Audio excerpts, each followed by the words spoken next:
fala, torcida que canta e vibra, um excelente sábado para todos. Estamos aqui trazendo mais um vídeo no canal com essas últimas informações aí dessa preparação do Palmeiras para esse jogo contra a equipe do Juventude lá em Caxias do Sul, neste domingo às 18h30. Estou trazendo um corte com essas últimas informações dessa preparação e ainda a mídia repercutindo a grande vitória do Palmeiras em cima da LDU, se classificando para a final da Libertadores.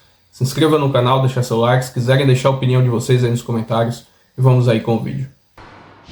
Alô, fã de esportes, Palmeiras teve pouco tempo para comemorar a classificação épica, decisão da Libertadores. O time já voltou a trabalhar nessa sexta-feira à tarde, visando o próximo jogo do Campeonato Brasileiro contra o Juventude em Caxias do Sul. Palmeiras ainda vai fazer mais um treinamento no sábado, antes da viagem, e a comissão técnica vai fazer uma avaliação na questão física dos jogadores. Aqueles que estiverem mais desgastados ficam fora do confronto, pelo menos entre os titulares, mas o Palmeiras vai com tudo, defendendo a liderança do campeonato. Tem um ponto à frente do time que vai fazer a final da Libertadores com o Palmeiras. A equipe alviverde também defende uma invencibilidade de 18 anos contra o Juventude. A última derrota foi em 2007. Nesse período, 7 jogos com 6 vitórias do Palmeiras e um empate.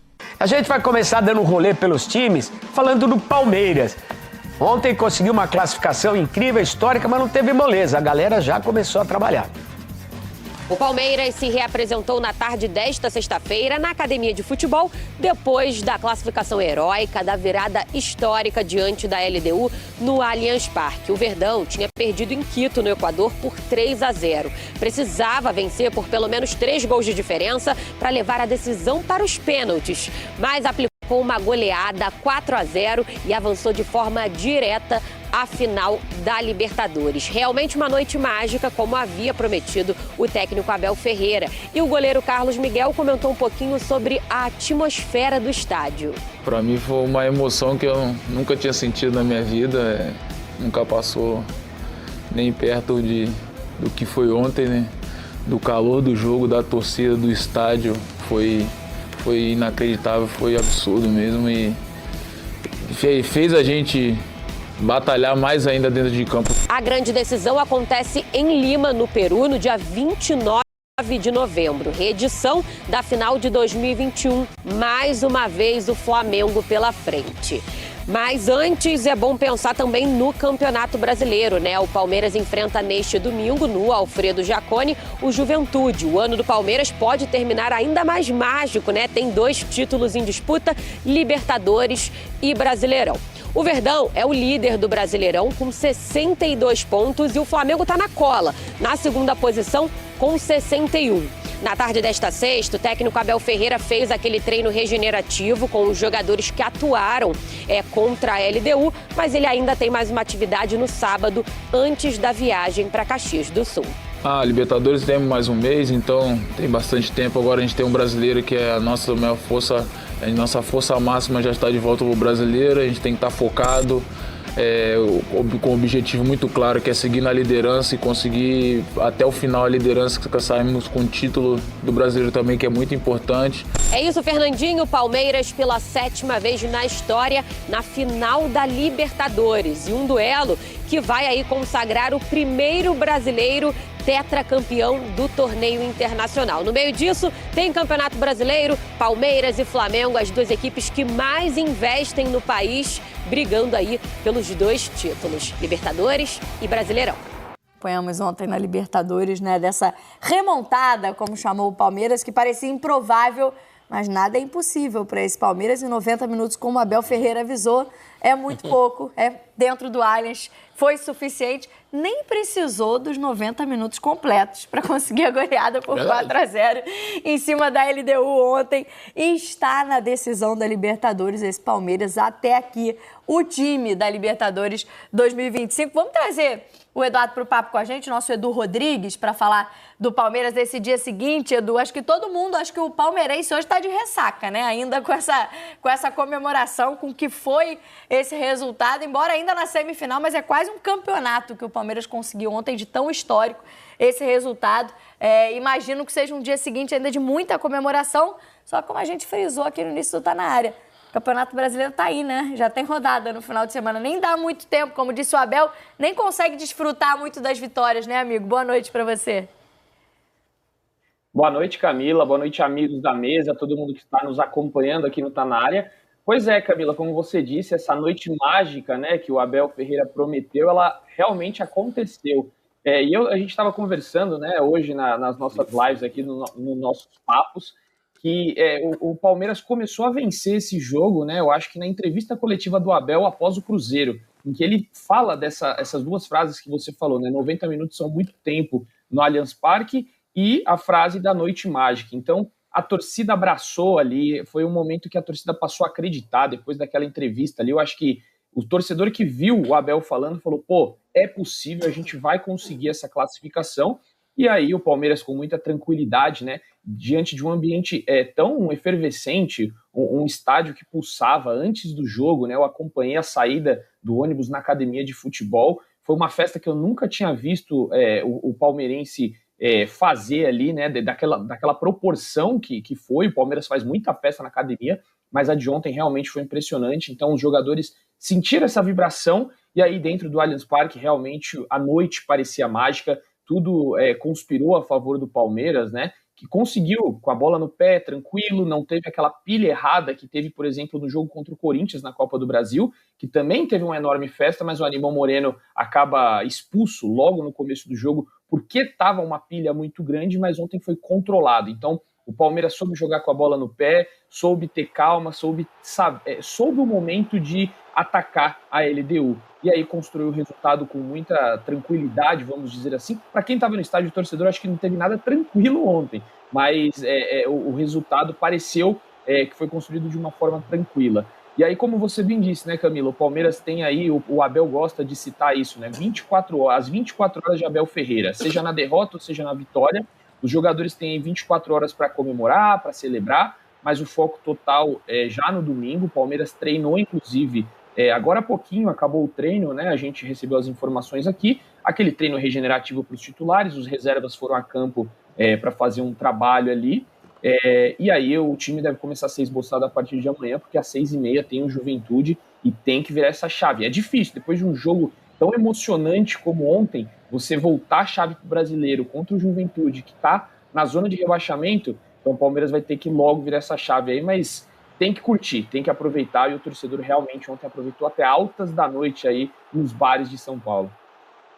É isso, sem dúvida alguma, e com muita razão, porque é isso, a gente já falou, uma virada que nunca tinha acontecido nessa fase da competição, né? Na semifinal da Libertadores, né, Coutinho? A gente pode falar também sobre escalação, enfim, o próprio Abel admitiu que o jogo no Equador foi muito abaixo, ele também se colocou como um responsável pela estratégia montada, e quando a gente bate o olho nessa escalação do Palmeiras, do jogo de ontem, é uma escalação, de certa forma, até ousada. Sim. Diferente, era um time inédito do Palmeiras para um jogo tão importante, né? O Alan, por exemplo, fazendo esse papel sem lateral direito de ofício, né? Desse time titular do Palmeiras. Durante o jogo, o Kelvin entra, o Giai também entra nos minutos finais. E outro ponto também, né? Claro que é uma remontada que a gente não está acostumado a ver, mas esse time do Palmeiras, do Abel Ferreira, dessa era Abel, ele colocou um sarrafo tão alto que acontece uma coisa dessa, todo mundo tem a sensação de, eu já imaginava que ia acontecer. Sim. Não é qualquer time que consegue fazer isso, né? Mesmo com decepções recentes dentro do Allianz, né? Se a gente pega recentemente, o Palmeiras, ele perde para o Corinthians na Copa do Brasil, né? Aquela cabeçada do Aníbal Moreno, enfim, ele é eliminado no segundo jogo em casa. Tem uma eliminação no passado para o Flamengo também na Copa do Brasil dentro de casa.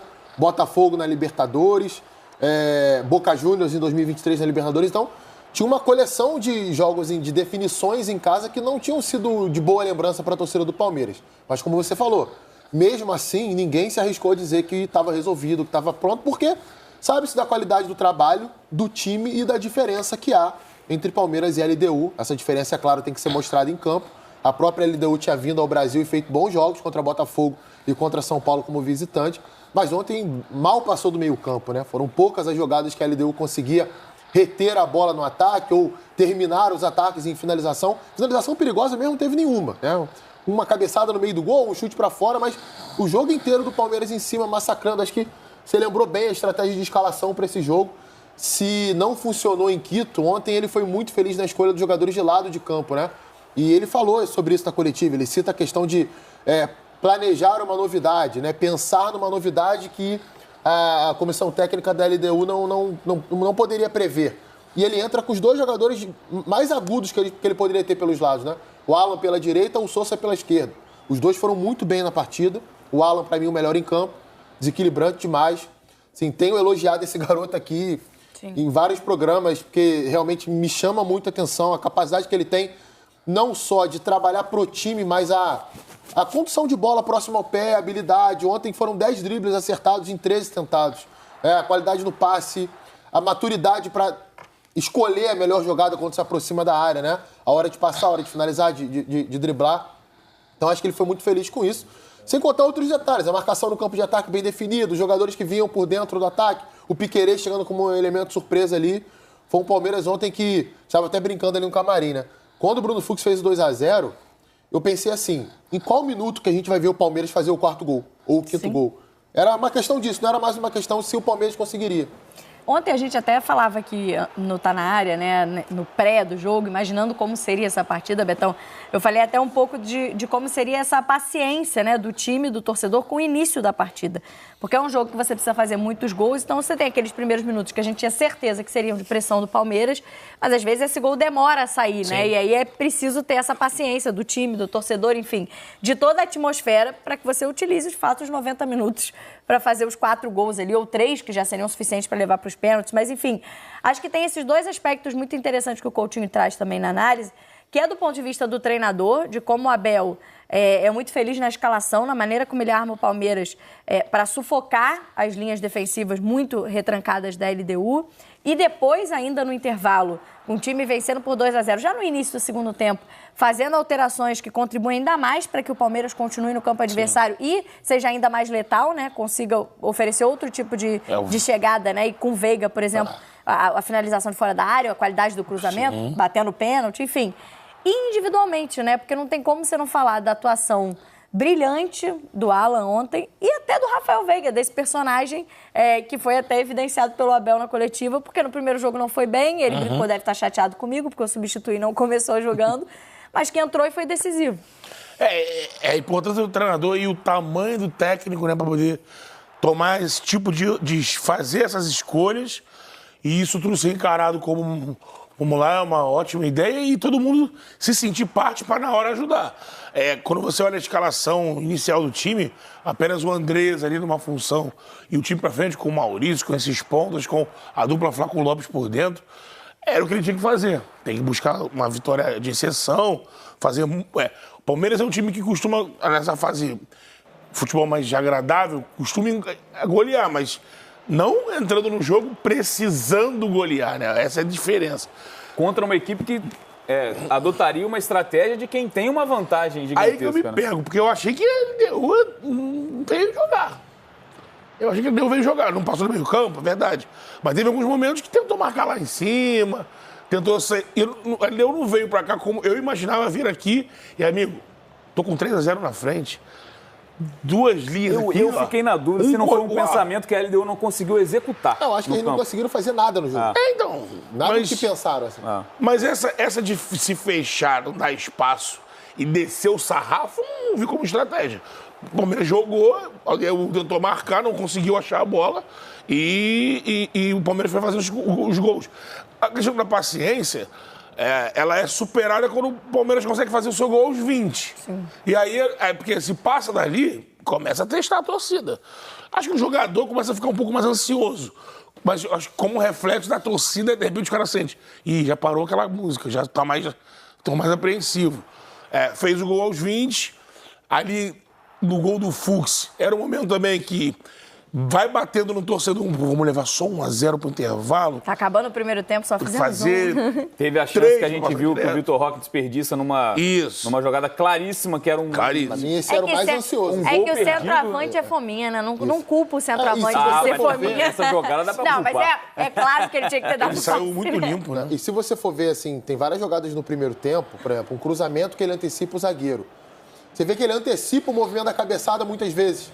Se ele espera, sei lá, uma fração de segundos, ele consegue girar o pescoço, direcionar a bola. Ele antecipa antes da bola chegar e erra a finalização. Esse, pra mim, era o mais ansioso. Depois ele tranquilizou. Ainda assim conseguiu ser importante também. Sim, ele ganha no alto a bola que assistiu. origina o gol do Fux. Assistiu, e dá uma deu passe ótima pro assistência Veiga. pro Veiga. E eu achei a melhor participação do Vitor Roque foi quando ele pega e fica com a bola do pênalti na mão. Porque todo mundo que estava assistindo falou assim, será que é ele que vai pra bola, ele tá sendo...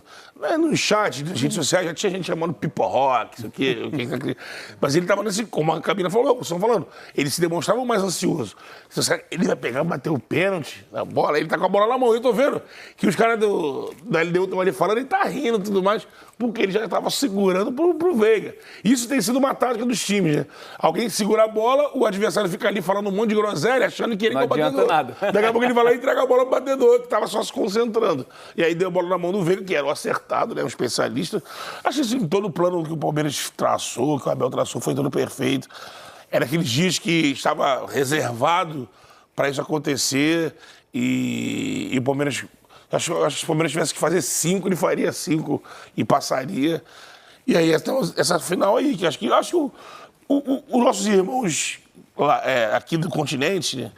Não sei se eles estão gostando, mas assim, eu acho que a comunidade... Você não sabe, eles estão odiando. A comunidade de futebol, como a Camila falou, chegaram os 2 melhores times do continente.